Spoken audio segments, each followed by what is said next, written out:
Hi, and welcome to the Outpost 2 tutorial. In this, I'll teach you how to manage your colony and expand it.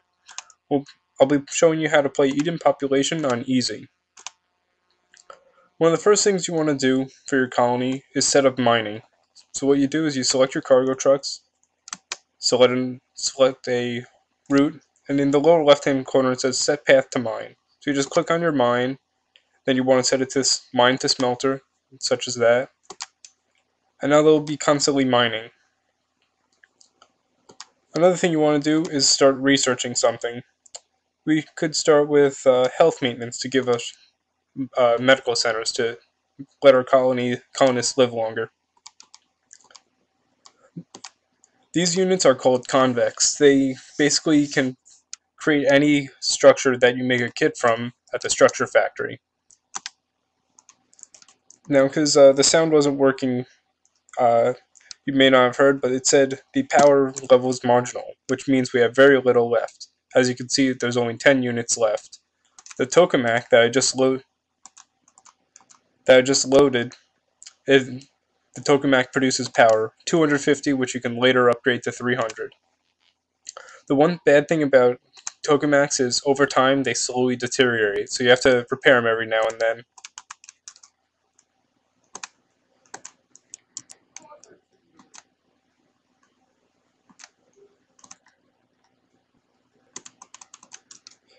Okay. Now another thing, our food storage is diminishing, which is not good. So we have to build an agronome because it produces food. So we go build, agronome, build. Also, you may see that some of the letters are red. That means that that's the hotkey for them. So from now on, that's what I'm going to be using. So S for storage, and then Alt 2.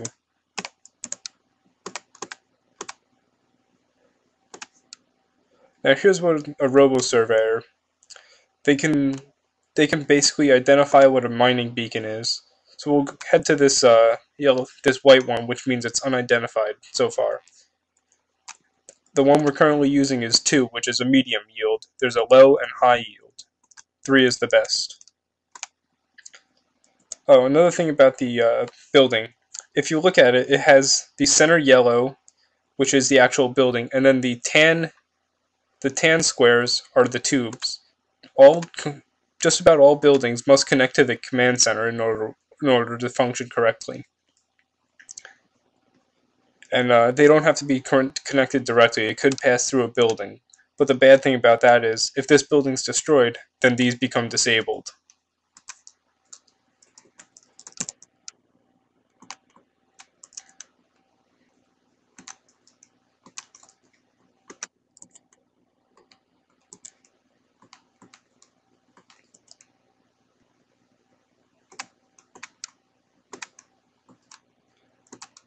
And repair those.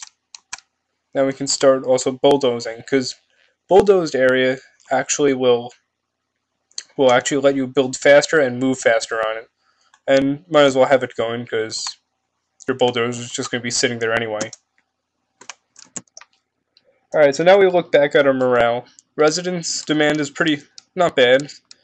We have unoccupied colonists, so we just have to find stuff for them to do. Which we can do by just building stuff.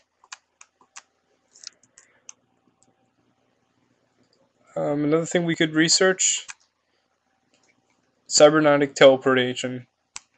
That allows us to create vehicle factories and robot command centers, which help your colony.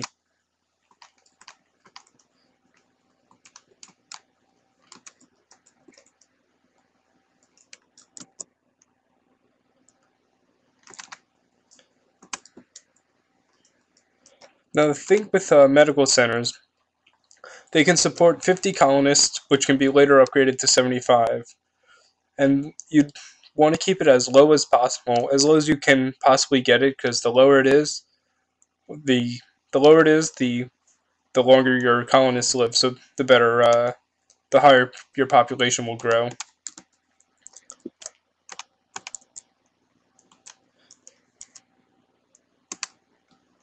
This research actually allows us to increase it, so it goes from 50 to 75 people.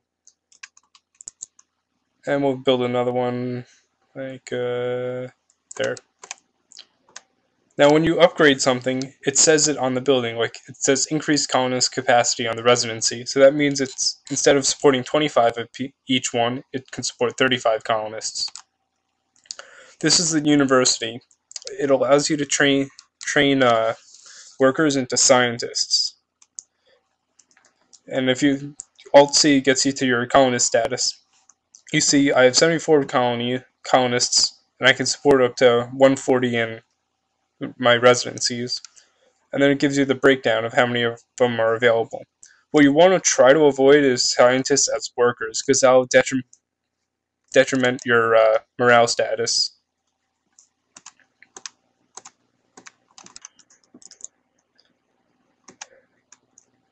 Now we want to build a vehicle factory, because we made one. Now you see that this is disabled from the command center. That's because it's actually not connected by a tube. So we use our earth worker to build a tube.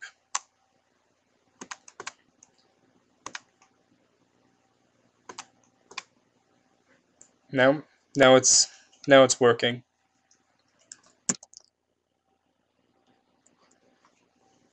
All right. So by looking at this, I still see I have a lot of unoccupied colonists. So we want to try to find them something to do.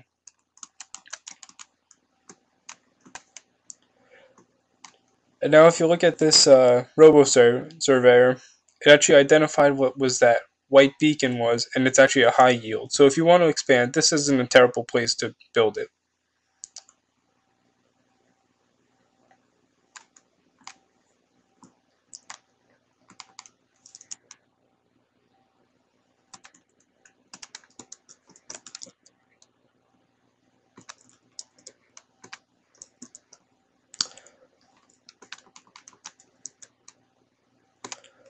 Now, in some maps, you don't start with this entire colony. You have to research your nursery and the university.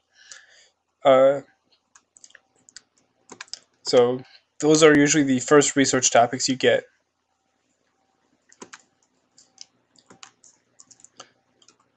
Now, in the lower right-hand corner over here is how many what your ore count is. So we have almost 9,000.